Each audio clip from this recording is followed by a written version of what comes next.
Okay, here's the example of the shoe that we're going to be working on. So let's create a new document. And I think for something like this, I would maybe want to create a square document. So something around like 10 inches by 10 inches would work great. One artboard, CMYK, making sure that my raster effects are 300. We will be using a drop shadow and hit create. Okay. I'm going to move my artboard over. I've got my appearance, properties, swatches, and layers panels open. And I'm going to go ahead and go file place and grab the image of the shoe. Okay, and I'm going to click and drag it out. Okay, looks perfect. Maybe make it a little bit smaller for my composition. Okay, and then name that image and lock that layer. Okay, great. So let's create a new layer and let's start tracing some shapes. So I'm going to grab my pen tool, I'm going to turn off my fill, and I'm just going to grab a color that I can see against the colors of the shoe.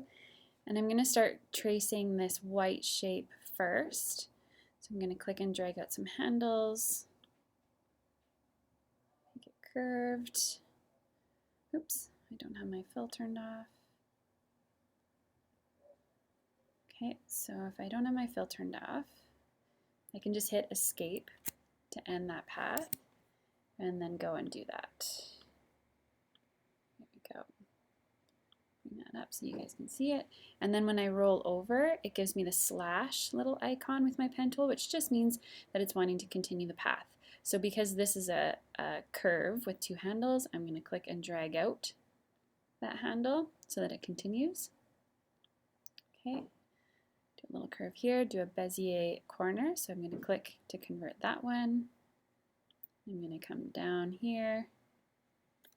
Let's zoom in here. Now, I'm going to kind of cheat a little bit insofar as I think I can kind of guess. I'm not going to use the lines exactly. I'm going to kind of guess what the sole is. Like see how it goes in and then down and then in and then down. So I'm going to kind of recreate that, and I'm actually just going to use corners only because I can go in with my corner widgets after and just round those out if I wanted to. But I think like having the actual corners on this could look kind of cool in comparison to the curves of the shoe. So we're going to kind of see what we come up with here.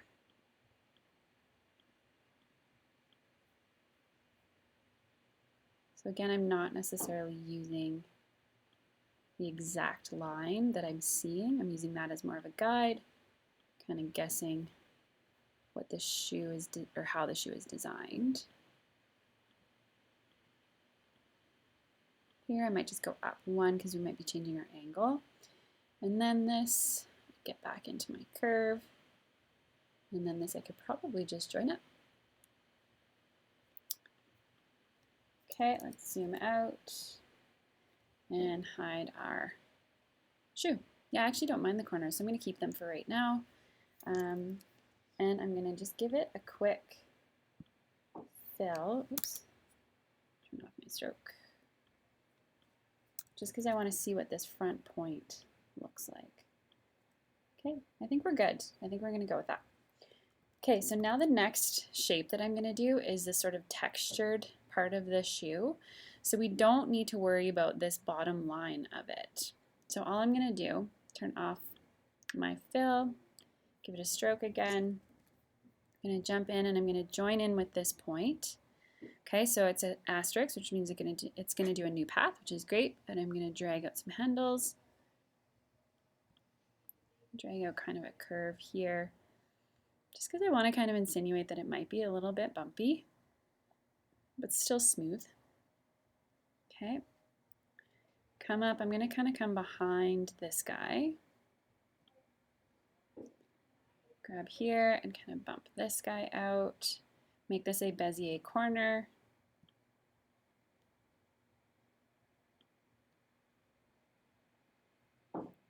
Continue on.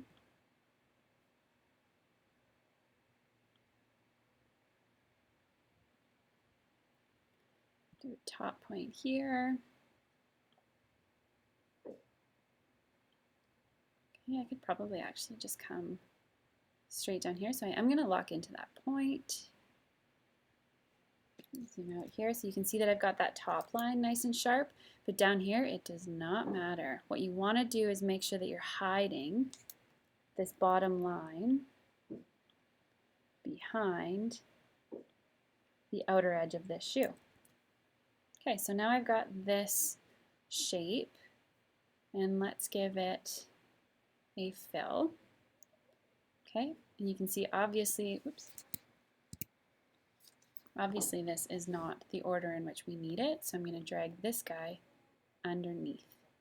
Okay, so from this point forward, you really want to have, you need this layer stack open because we're going to be hiding layers and making them visible as we're tracing. Now I could have also done this shape in two. So let's say I want to, okay? For example, like there's a line right here. What I'm going to do is actually use this line that I've already created, and I'm going to use my shape builder tool, okay? So here's what I mean by this. So shape builder tool is so good if you want to obviously add two shapes together, but also if I want to subtract a shape to kind of work within the outline of another shape. So here's what I mean. Okay. So I go like so. So I'm only worrying about that line, right? Now I don't care. I'm going to just come all the way around. So now I've got this shape and this shape. I'm selecting both of them by holding Shift. This is the stuff out here that I don't need, right? So if I grab my shape builder tool and I roll over it, but I hold Alt, it's going to subtract it. Boom. Okay, so now I've got this shape and this shape. Let's drag this under the sole. So now if I select this guy, and let's just give it one slightly darker, or actually let's go one lighter. Okay, so now you can see how I've got two shapes that work within that. Okay, so let's hide those two, and let's work on this black band. I'm going to kind of come down here, come up here and kind of curl it a little bit. Click on that to convert it to a Bezier corner. Click here, click down, and then close it. Okay, and let's give that a dark fill. Turn these guys on and decide where does this need to be. It needs to be behind this one. V is the keyboard shortcut for the selection arrow, so I'm just going to hit V so that I can click and deselect everything and kind of see how my shoe is looking. It's looking good. Okay, so now I want to trace just this shape here. Okay, this one I may need to just turn off my fill. Just grab a random stroke. Let's zoom in a little bit more. So I could grab here, come down, and I'm going to kind of continue that curve. Kind of come up here, and make this a Bezier corner so that I can come in like so, and like so, like so, and then come down. And again, it doesn't matter so long as I'm staying behind that other shape. Okay, and let's give that a no stroke. Fill there, and obviously that's not working there, so I need to move it behind, behind, behind, and one more behind. Okay, so far so good. Okay, let's go in and just do this back shape back here.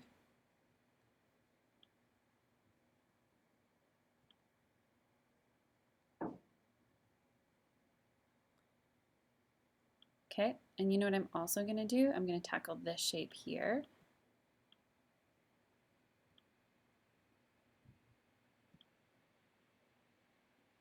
Okay.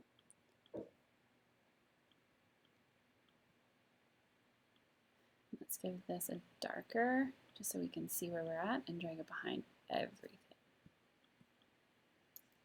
Zoom out, hide it. So far so good. There's our shoe. Now I need to trace this pink piece, so I'm going to need to hide pretty much all of my shoe, except I'm going to need a layer to draw on, because if I'm hiding all of it, obviously, I'm not going to have anywhere to draw on. So maybe let's do just hide these two layers. Oh, no. These guys we have to hide. Okay. I'm going to do this guy. I'm actually going to do them all as corners. So if I click here, it's going to make a corner. But I am curving just kind of those pieces there. The corners I'm not worried about because I can just use my corner widget. Okay. So let's grab a pink color after. So for right now, let's just grab this so that I can actually see my widgets. So I'm going to click this one and I'm going to curve it a little bit. Click this one, curve it, click this one, curve it a little bit, and then click this one and maybe curve it a little bit. Okay, now this is probably going to need to stay at the top. Looks good.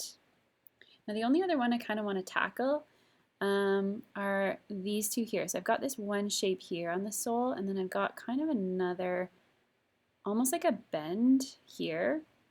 So here's how I'm going to handle this. I'm going to hide all of these guys. And I'm going to grab this as a shape, and I'm going to use my shape builder tool to subtract all this stuff up here. So I'll show you what I mean. Let's grab stroke only.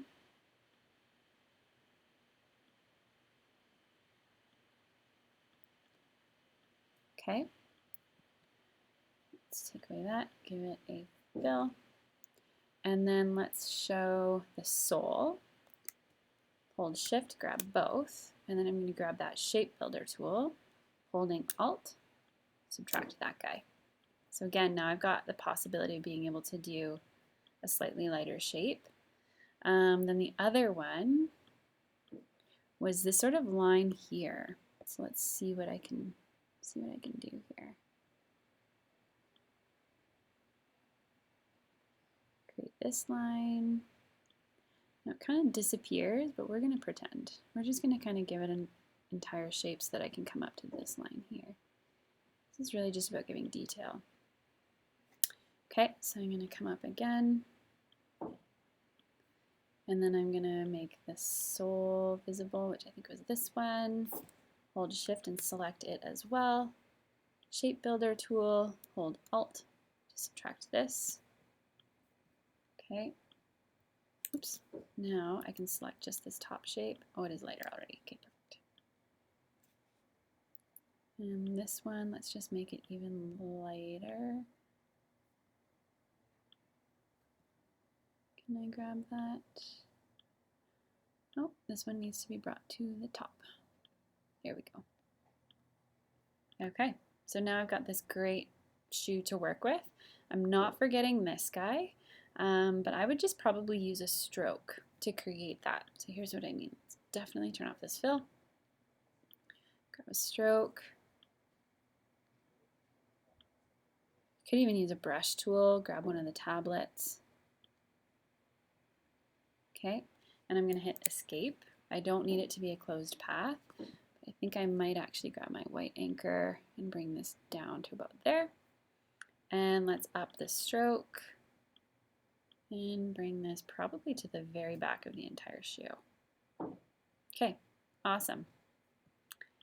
Okay, so now let's grab a few colors before I actually do the text tool here. So let's build them right into our swatches. So let's create a new folder, hit OK, have it selected. Grab your eyedropper tool and let's grab this pink here. Oops.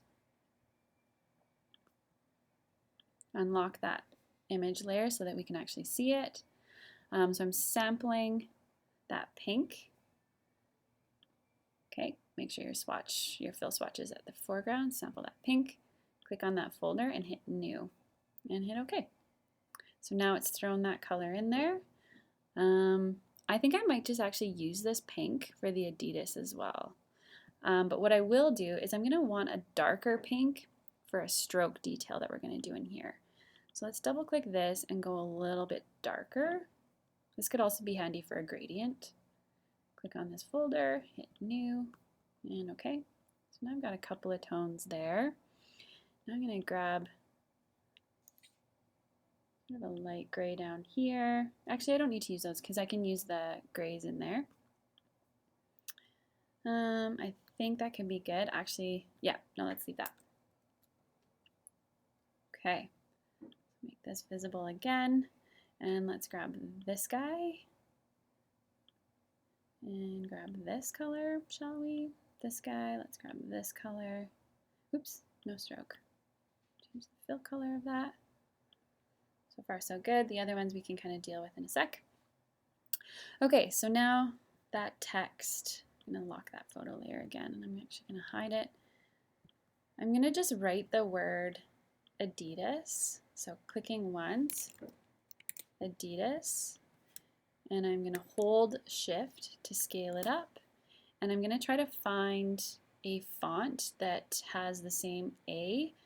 Now really quickly, this is the font that I found earlier on, and it seems to work the best for this example. I'm going to give it this color, and I'm going to rotate it. So see how my cursor will turn into a rotate so long as I have my selection arrow chosen. I'm going to bring it down, hide all, oops, make my photo visible, hide all this for a sec. So we have kind of part of the D cut off. Okay, so we can use our shape builder tool to get rid of this part of the word, but there's one kind of disclaimer to make. If I select that word right now and I select this shape and I grab the shape builder tool, it's not going to recognize the word. Right now, the text is not seen by Illustrator just as shapes that can be edited. It's seen first as a word that can be edited. So if we want to actually be able to individually manipulate these, what we need to do is create outlines. I'm going to grab this word. Watch what happens. So I go up to Type, oopsies, Create Outlines. Now all of a sudden, it's no longer a word I can edit with the Type tool. It's individual paths and shapes. So now I could go in and individually select a letter and delete that letter. If I grab my black arrow, however, it's going to select the whole thing because it's grouped. So when Illustrator creates outlines for text, it still keeps them all as a group. So I could ungroup it, and now I could select letters individually. Okay, so now I should be able to select this shape, and use my shape builder tool, hold Alt, and subtract. There we go. Okay, last but not least, before we get into kind of coloring, let's do some stroke detail here. So let's hide all these layers because I have no idea which ones I would need to hide to make this work. And grab our pen tool.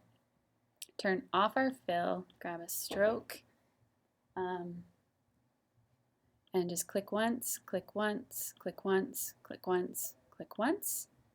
That finishes your shape. Now I want these X's, so I'm going to hold Shift and click once and close it, or sorry, end it, hit Escape, and then I'm going to do the other one over here. Okay, and hit Escape. So now it'll be easiest if you group all of these guys together. So marquee select those, Object, Group, because now if you click on one, like see it in the layer stack, if I click on one line, it'll select all of them, and then I can also edit them this way. Okay, so I'm going to click on this guy here because I want it a little bit darker. And I'm actually going to turn on this now so that I can see my color differentiation. I'm going to kind of take some creative liberties and move that over. Click on Stroke, Dashed Line. And I put a 4 in here. It's going to kind of depend on your artboard size as well. But play around with a number that works for you. And I'm even going to cap the ends. So if I want more of a gap in there, just play around with those numbers. Okay, so 5 I think looks good for me. I'm going to zoom out, and let's make all of these visible. Okay, so that right now is the first stage of your shoe. So save that, and then part 2, let's add some color, gradients, and a drop shadow.